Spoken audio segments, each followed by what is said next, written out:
Hi, I'm Britt. And my name is Alissa.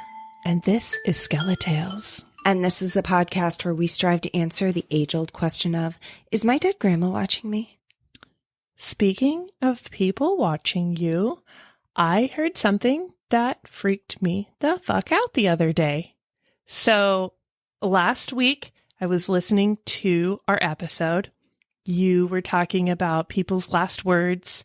And so I was like, oh, this is probably okay for the kids to listen to. So I'm in the car, I'm proofing the episode so we can thumbs up to air it or whatever. And you're telling the story about a woman who asks to be changed into white dress because there's a man in black who's all black wearing a top hat, red eyes staring at her. Not sure why she needed to be dressed in white for that. But regardless, the story ends and Ellis, my 7-year-old, chimes in, "Hey, Mom, I've seen him before." What? He's like, yeah, he was standing in the corner with the red eyes staring at me. I was like, what? Like in your bedroom? And he was like, no, it was when I was sleeping in your room one night. He says he wasn't wearing a top hat, though. It was a different kind of hat. And I said, was it a fedora? And he's 7, so he says, what is a fedora? And so I explained. He said, yes, that's the one. I was like, okay, let me get this straight. You were sleeping in my room and you saw a man all in black wearing a hat with red eyes staring at you. Yeah. And he's like, as if it was like, yeah, that's it. He was like, well, I just thought that I was dreaming. I was like shaking a little bit. And I was like, oh my God. It's your fascination with Hat Man. He's coming for visits, Britt. He's visiting my 7-year-old. Well, he's in your room. I don't think he's visiting your 7-year-old. I think he's visiting you, and your 7-year-old just happened to see him. I know there's something in my room, and in that corner, it's the corner that Ruby was barking at. I've seen shadows in that corner, but the fact that he saw a fucking Hat Man in that corner really freaks me out a lot. I don't like it. You should take your pendulum in there and see what happens. It's going to just start spinning around in circles. Okay, you know what I feel brave enough to do is I feel brave enough to take my recorder in and maybe try to catch an EVP. Should I? Yeah. Okay. Should you do it right my now? heart's like beating really fast just even thinking about this incident. Oh my God. I'm telling you, this is what's always scared me. You're inviting it in, Brett. You're inviting it in. I don't like it. I did buy some sage the other day at a witch shop. I've been saging the shit out of my room, so maybe there won't be any EVPs. Or it's like that the Hat Men are like, she's on to us. You better go monitor her because you've been researching them so hard and you got so into them. They're and like, now they're watching she's catching on. She knows something. She knows too much. They're just watching my every move. Shit, that's scary, Britt. Well, hey, Britt. Oh, hey. Do we only talk about Hat Man staring at you with glowing eyes from the corner while you sleep on this podcast, Britt? Oh my God. Hopefully never, ever again. Nope. We tell true tales of the strange, unusual, and paranormal. Heck yeah, I don't usually hop in with a hot story like that. Whew. Ooh, I loved it, man. The podcast over. The end. Just kidding. Before we hop into our stories for the day, though, can I share a listener write-in about a comment from last? I guess it's more of a story to add on to from last week's episode. Yeah, absolutely. Okay. I got a message from listener of the podcast, contributor to the podcast, and friend of the podcast, Dawn. And she agreed to let me share what she wrote to you and everyone. I just listened to your latest podcast. I also have someone's last words, but they were already gone when they said them. When I was 10 years old, I lost my dad to colon cancer.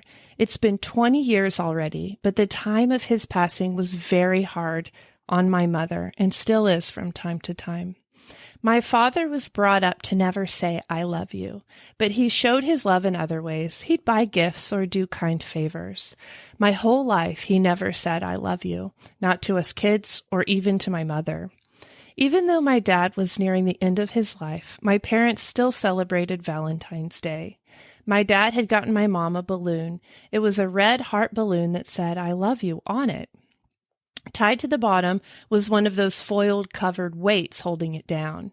About a month after my dad's passing, the balloon still lingered around. There was barely any air left in it, and it just stayed in my parents' room. This particular day, I was in the bathroom, my sister was in the bedroom, and my brother was in the living room with my mom. My sister leaves her bedroom, goes down the hallway towards the living room, and I watched the balloon float out of my parents' room and down the hallway behind her. We thought the balloon had just followed my sister's current when she walked by the room. My mom told my sister to go put the balloon back, so she did. She came back into the living room, and a few minutes later, down the hallway, with the weight still on it, comes the balloon. It gets right in front of my mom and stops. We all knew what he was saying. He never said it while alive, but we all knew that he was telling my mom, I love you, for the first and last time. We all cried, and I'm crying right now telling the story. From Dawn. Dawn. I got goosebumps from Me that. too. Oh, that's so sweet. Yeah. So thank you, Dawn, for sharing that. I've got some toilet stories for you today. You know what? I was real dark last week. I was talking about a lot of death, a lot of dead babies. This week, I'm taking it lighter. We're going with some dookie stories. That is very... But I want to hear yours first. What are you talking about? Well, I'm talking about like the first Thanksgiving and pilgrims and ghosts from the Pilgrim era and Native Americans. So it's like a real to keep on like, theme. Feast and poop. I don't know. Like, it's really good that we coordinate these things ahead of time. These are like two of the more opposite things we could be talking about. I love it. Maybe so I just much. assumed, it's Thanksgiving week. Britt might be on that same wavelength as me. Nope. Shit. You're thinking about the aftermath of Thanksgiving, the day after. Okay. There we go. We got some themes. That's why Britt calls entwined. it Black. It's not Black Black Friday. Friday. It's Brown Friday to Britt. Brown It's Friday her own nickname for it. Oh my God. Oh, so good. Okay, well, before Brown Friday, we got to go with the Thankful Thursday. So what do you have for us today, Alissa? Oh my gosh. Okay, wait. Yeah, because we're going to finish up with a shit story, that's for sure. Now that I know what your theme is. Mine is not as light. Oh my gosh. I don't even know where to start because I got so sidetracked and mind blown about this whole thing. Real quick, I think I'll just do some quick hot takes and then I'll get into my story about the ghost of Plymouth's Burial Hill. Dun, dun, dun. Ooh. But did you know that when the Pilgrims arrived, most of the Native Americans were dead and the villages were empty and there were just like skeletons in the village and the land was like desolate? No. That's not how they tell it in the textbooks. No. So because there was a plague it was a really bad one from like 1616 to 1619 or something like that. The Native Americans called it the Great Dying. And literally it killed 9 out of 10 of like the coastal Massachusetts Native Americans, just wiped them out. So when the Pilgrims arrived after this, they were like, oh my God, look at this. God has prepared the land for us. He's killed everyone off just for us to come here and settle these lands, not realizing it was like a plague. And I guess 9 out of 10? Yeah, it has a 10% survival rate. 90% mortality rate. So much so that within a decade of the settlers arriving on the coast of Massachusetts, the native population dropped from 30,000 to 300. What? Yes. This is bananas. How Isn't have I it? never heard of this before? I know. There's also a complete, it wasn't really the first Thanksgiving. The first Thanksgiving was actually in Florida in like the 1500s. And it wasn't Pilgrims like Quakers. What the hell were Pilgrims Protestants? What were they? Puritans. That's it. Puritans. It was like a Catholic feast celebration. Anyway, so it started in Florida like beforehand. But anyway, the Plymouth Thanksgiving, they arrived and they were all dead. Pretty much, like so many. And there were some remaining, but they were really struggling. And then have you heard of Squanto before? Yes. Okay. So these pilgrims pull up. Everybody's dead. There's like empty villages everywhere. Yeah. Empty plantations is what they call them, like corn crops, you know, abandoned and everything. And this Native American walks out of the wood. It is not Squanto. I hope I'm saying this right. I cannot find the name for the life of me right now. And so he walks out of the woods, walks up to the pilgrims, and it's like, "Hey, can I have a beer?" And in English, apparently. Okay. And so he says he's learned English from like fishermen and whatnot. And then I think they tried to trade something, and then he leaves, and he comes back with Squanto, who had a Native American name. And I'm not finding it. Hold on a second. Let me find it real quick. Yeah. So he was a Wampanoag Native American. His name was Tisquantum, but the settlers called him Squanto. Okay. And he had been kidnapped earlier by an Englishman, taken back to England, where as a servant slave, and where he learned English. And during that time was the great dying, and so he missed out on everyone. He missed dying. Yes, he missed out on dying. The I mean, the plague. Slavery, not so good, but No. okay. Yeah, or I don't There's some fact checking there that I've not done, so I don't know. Okay, He was kidnapped. I'm assuming, but I don't know if slavery was legal in England during that time. So that's the only thing that's making me like second guess it. But life servitude seems legit. Servitude. Anyway. So then he comes back to America, ends back up in Patuxet, which I guess is what becomes Plymouth, and arrives to like nobody there. Everyone's dead except a few tribes people who are all struggling. But they didn't trust him. The Wampanoags. Oh my gosh, I'm really sorry if I'm butchering that. They didn't really trust him apparently, and they captured him and they like held him. I think they like arrested him essentially. Okay. God, everyone, no one fact check this. I got to disclose that this is a very rough history of what might have happened. Okay. So then the deal is that when the English settlers arrived, the Puritans arrived, the Pilgrims, they allowed Squanto to go help out these settlers and teach them how to, you know, plant shit and, you know, try to survive. The Pilgrims arrived in like November 2nd, Jesus, or something. That's not ideal. Okay. Yeah, so right before the winter, like half of them died during Nobody's the winter. planting shit. Yeah. Yeah, everybody like died. Like literally half of them died.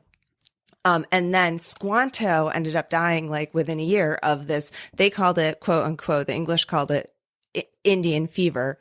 But the Great Dying, the same disease that they think was spread there by rats now, like looking back in history, but they're not really sure because apparently the soil in New England dissolves bones. And so there's no bones to look at. What? I know. I'm learning so much tonight. Dissolves bones? It dissolves bones. And so there's no bones to study. So they can't Is that study why the there's teeth so to much figure crime up there? Oh yeah, Just shit. You just bury drop a it bone. in. Yeah, you just fall on the ground. You're dirt Dissolved. within like minutes. Yeah, don't. This is mind-boggling. Yeah, and so the name of the plague they think was leptospirosis. There's some scholars that do not agree with that. They think something obviously fucking happened, but they're like, we can't see it being that like virulent. I'm reading that word in my head. Virulent. And wiping out. And there's the no numbers way that to it wiped test out. it. There's no way to like take a bone and like No. Like they're just test kind the of bone. doing their best They're estimate. dissolved. They'd have to find a tooth and test the tooth. So it's like a little spirochete or whatever.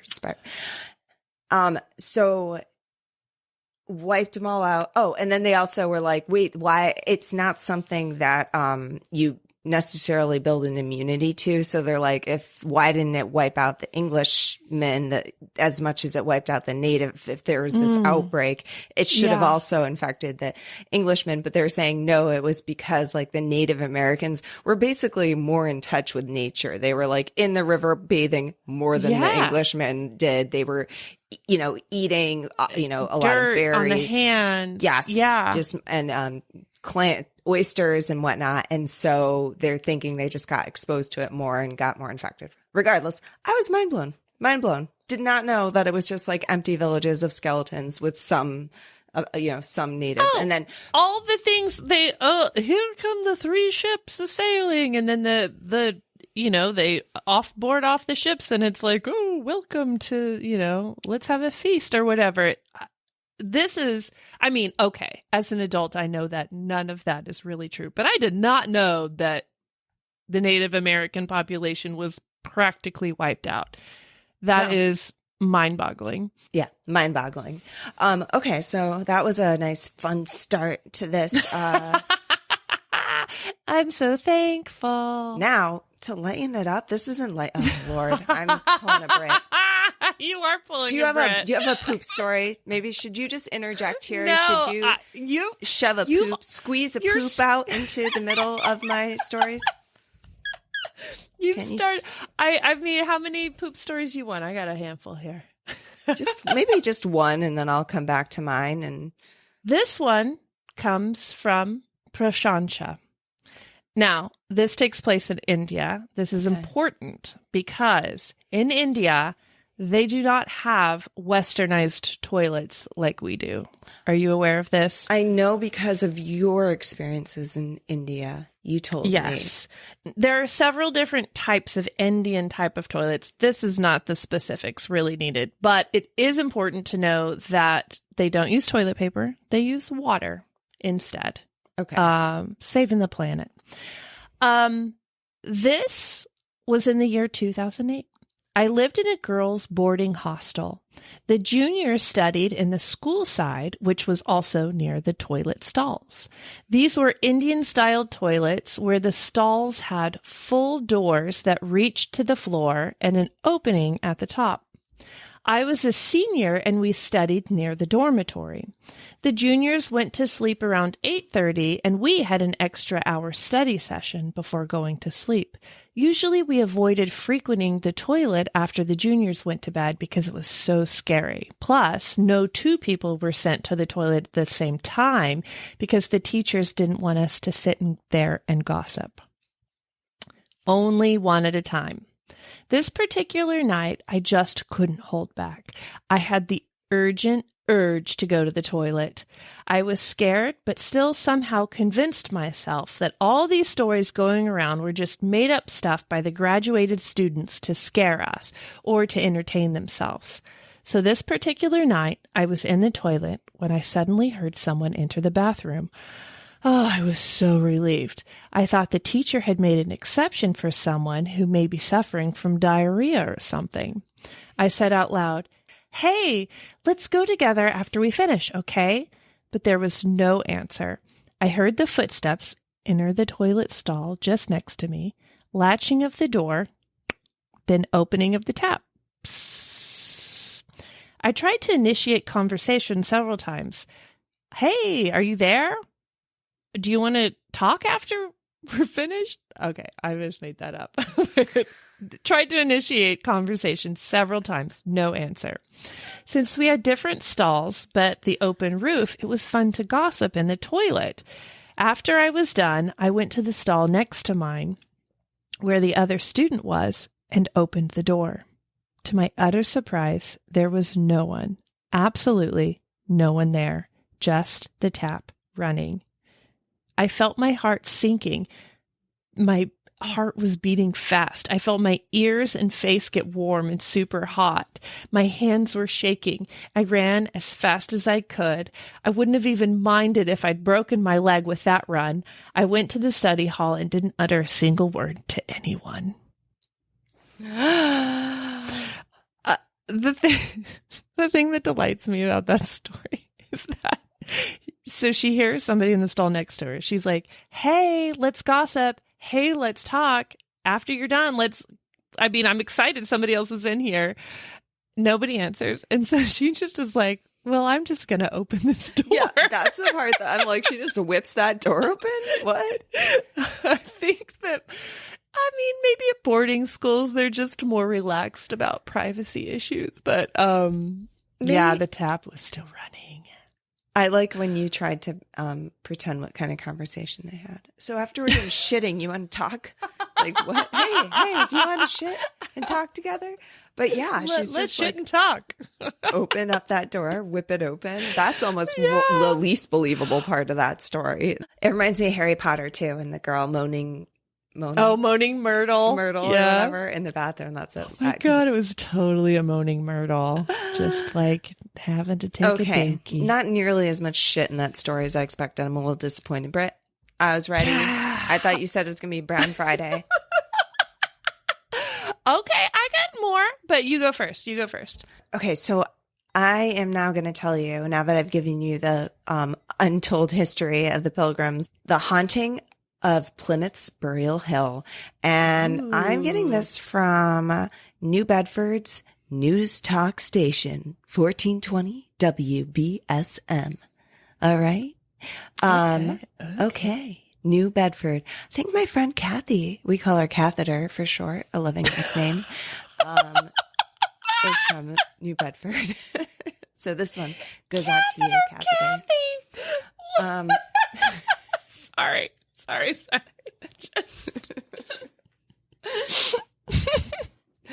Okay, I'm on board. Okay, here we go. But this takes place in Plymouth, not New Bedford, just to readjust. Now I kind of want to do my NPR voice for all of this, but I don't think I will right now.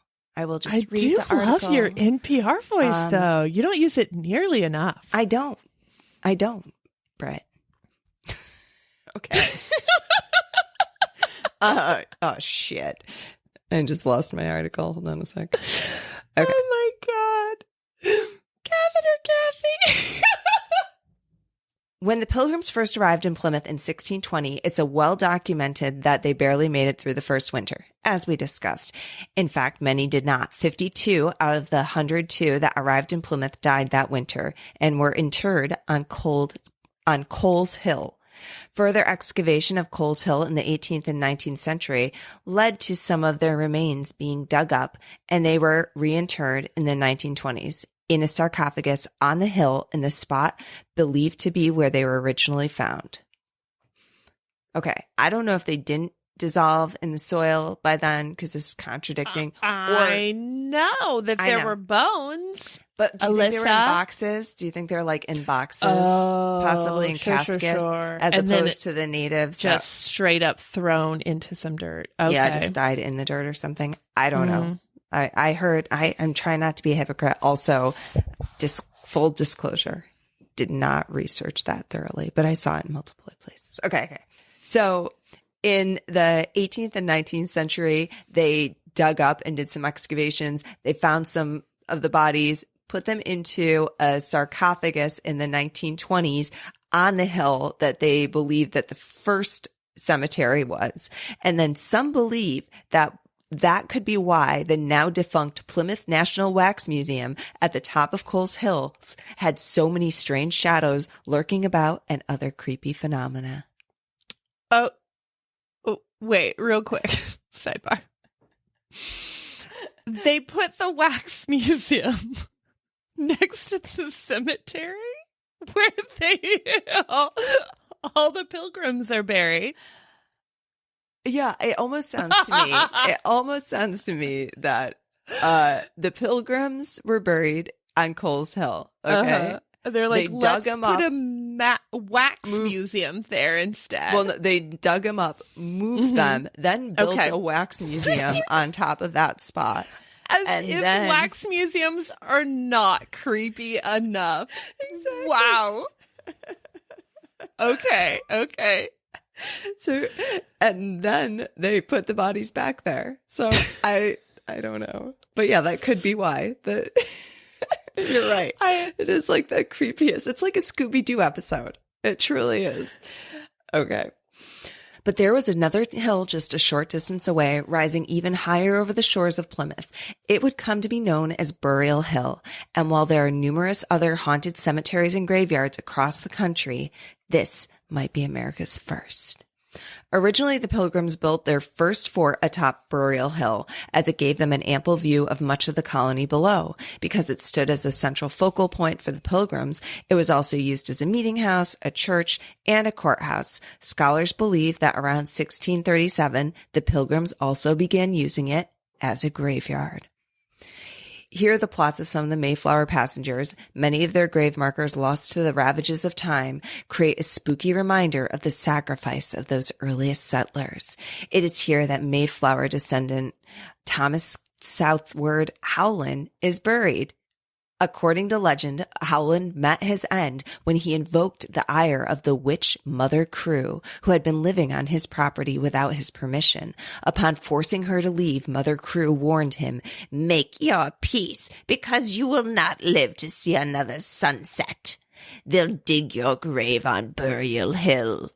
And that's exactly what they did when he fell from his horse and died the very next day. Oh, damn. There is also a mass grave under an obelisk where the bodies of 70 men are buried following the 1778 wreck of the Brigadier General Arnold, a ship which ran aground during a blizzard. Even though the residents of Plymouth could see the stranded ship, they couldn't get to it for days because of the harsh weather, and by the time they survived, most of the men had frozen to death. Captain James... Shit. Isn't that brutal? They could, like, see them and be like, hey, we can't rescue you. Sorry. Tough titties.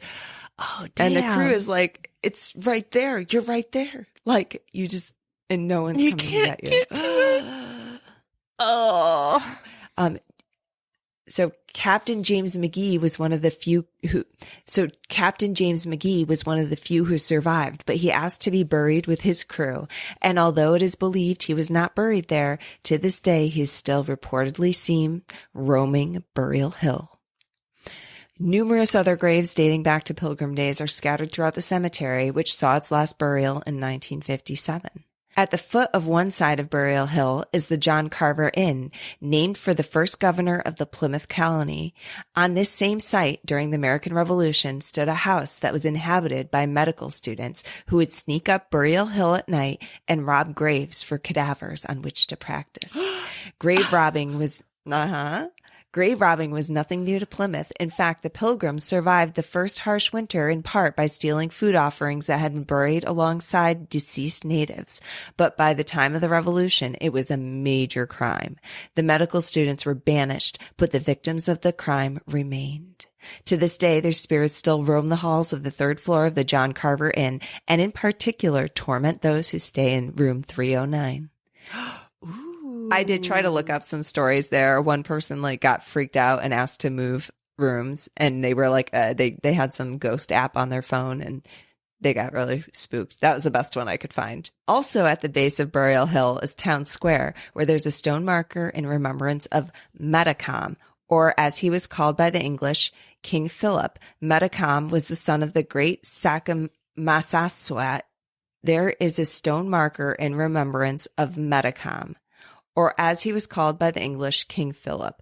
So Metacom was the son of the great Sakam Massasoit. I don't know I don't know what either of those are. Okay, we don't know about him, but Metacom is popular. Gotcha. And he was an ally to the Pilgrims in their day, okay?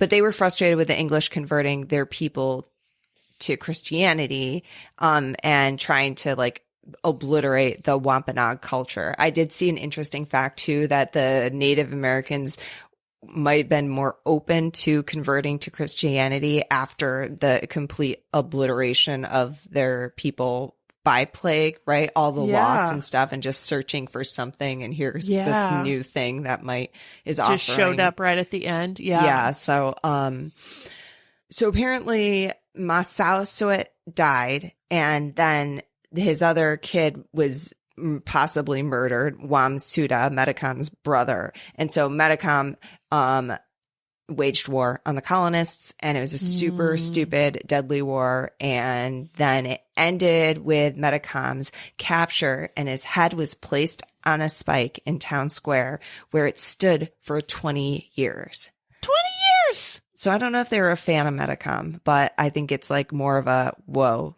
this dude. Shit. And now they have a statue of him down in town square? Maybe there's to a monument. represent. Okay, monument. Okay. Yeah, no, I don't think they made a statue of his head on a pike for town square. They're like, well, 20 years later, it's rotted away. Yeah. Let's make a statue. Okay. And also on Town Square, you'll find two churches. One, the First Parish Church in Plymouth, is the same church founded by the Pilgrims in 1620, with a building erected in 1899. The other, the Church of the Pilgrimage, is also descended from the Pilgrims, and was the result of a schism in the original church back in 1801. Their church building was erected in 1840. The Church of the Pilgrimage is the Church of the Pilgrimage. The Church of the Pilgrimage. Alissa. Alissa, stop. The word's getting shorter every time I say it. The Church of the Pilgrimage is known to have ghostly activity going on inside. That's it. The end. Awesome. So whether it be pilgrim ghosts, disinterred bodies used for medical experiments, decapitated Native Americans, or whatever else may be haunting Plymouth's Burial Hill, should we really be surprised that so much ghostly activity is happening here, Britt? No, so much death. So much death. Like, people are just walking through walls of ghosts at this point. This is not all. I agree. What? I thought that was just some corny community talk radio. There's more?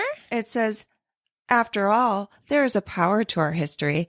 Not to mention the Pilgrims also happened to land smack dab in the middle of the Bridgewater Triangle. What is the Bridgewater Triangle? Paranormal activity reported in Massachusetts Bridgewater Triangle. No time for this shit today. I've never heard of this before. What? Okay, follow up, please. Write that down. Bridgewater Triangle. I am cliffhanger. Intrigued. No time. We need to hear more shit stories. No time for that. Literally, shit story coming at you. All right, shit story number 2. Number 2. Coming at you. They're all number 2s. This story comes from Martin. He says, this story happened to me when I was about 23 and living at home. My dad and brothers had told me weird things had started happening in the house, like hearing footsteps upstairs while being downstairs and doors slamming on their own. But I just played it off and just thought, yeah, okay. Well, one night I came home from work and was literally needing the loo, so I went upstairs to do my business. Poop emoji. I closed the door, and about 30 seconds of sitting down on the toilet, I hear the front door open and someone run upstairs and into one of the rooms off the landing. It slammed the door. I'm thinking that was my dad just coming home and one of my brothers being in a mood and was just having a temper tantrum. So I open the door a little and shout, "Oi, I'm upstairs. Put the kettle on." Oh, wait, I'm almost certain this is in the UK, or England. Okay, here we go. Oi, hey, oh, hey. Sorry. I think you got confused with Rocky there for a second. Ooh. Wait, hey, oi. Hey, I'm up. Oh, my God. Okay, I got this. It's 10 o'clock at night. We can do this. Hey, I'm up. Oh, my God. Hey. Hold on, let me practice. Hey. practice breathing. Oi, I'm upstairs. Put the kettle on. But I didn't hear a reply, so I shouted again. Hey, put the kettle on. No reply. So I rung my dad, and I was like, hey, are you deaf? Been shouting at ya. His reply was, how can I hear when I'm out? So I was like, well, who's home? 'Cause I heard someone run up this. Oh my God, there's an Australian in there too, apparently. I got this, Alissa. There's like your hand movements are saying New York. Your mouth is trying hard for British, but I think your hand movements are tricking your brain into thinking New York accent. There's a lot of British is easy. Well, who's home? 'Cause I heard someone run up the stairs and into my bro's room. He replied, well, can't be him 'cause he's with me. As he said that, the bathroom door slammed shut as if being pushed from the inside where I was. And I was still sat on the loo. And then there were 3 massive slams on the door as well. I shit a brick. I'm not going to lie. And even my dad heard the slams while I was on the phone. He raced home to find me still sat on the toilet. I was so scared that I didn't even wipe. And to this day, I still think about that. I thought he was going to say, to this day, I still haven't wiped. Too scared. I'm too scared to wipe. 3 times, 3 knocks. 3 knocks, 3 slams. I knew you were going to love that part, Alissa. I knew it. What I hate most about these, though, is how vulnerable you are and they are, right? Like, you're like, I can't run away right now. You're I'm gonna either stuck on the toilet. Someone's slamming and banging. Someone's in the bathroom with you. They're slamming the door in there with you. What the hell are you supposed to do? You don't wipe. I mean, I'd probably wipe. I would try to hurry myself off. Maybe. It depends. If it was like a murderer, okay, I might not. I'd run away. But I wouldn't just stand. I wouldn't be sitting there for 30 minutes later without wiping. I'd probably get on for business. I would totally, if I'm a ghost, I'm going to definitely mess with people while they're on the toilet. Oh, hell yes. And as we have established on the podcast, water is a good conduit for all spiritual activity. I thought you were going to tell me more stories about like ghost poops or disappearing poops or poops came out of nowhere. Poops. What else could poops do? Time traveling poops. Like somebody woke up and next to their pillow was a poop. I didn't really want to hear that kind. I just didn't know where we were going to go with pooping. Well, honestly. people poop. Toilets. A ghost poop. A poop that is slightly transparent sitting there that you can't. Just a floater. And you're like, what is this? Yeah. Or just like it wakes you up at night and it's just floating there. A ghost, like, ghost poopies. Or like, people hear strange noises in their house, ghostly noises, and maybe somebody grunting diarrhea poos. That's the ghost that you have. It's like they're just a shitting ghost. I would much rather have that, a shitting ghost, than like floating poop above my head. Yes, that's what I want. Okay, I don't want any of that. Actually, none of it. Cross that off, man in the corner. Don't listen to that. Man in the corner. Oh, yeah, your hat man's going to be shitting in the corner tonight.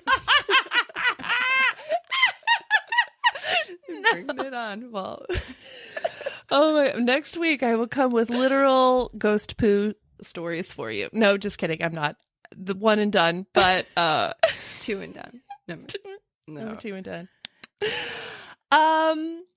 Alissa, if you know somebody who has a story, you should have them write in an email to us. Okay, I will. Hey, you can send it to SkeleTalesPodcast@gmail.com, person that I know that has a story for me.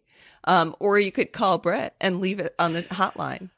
Please leave me a message. It is at 302-689-DEAD. 302-689-3323. We love to hear all of your stories.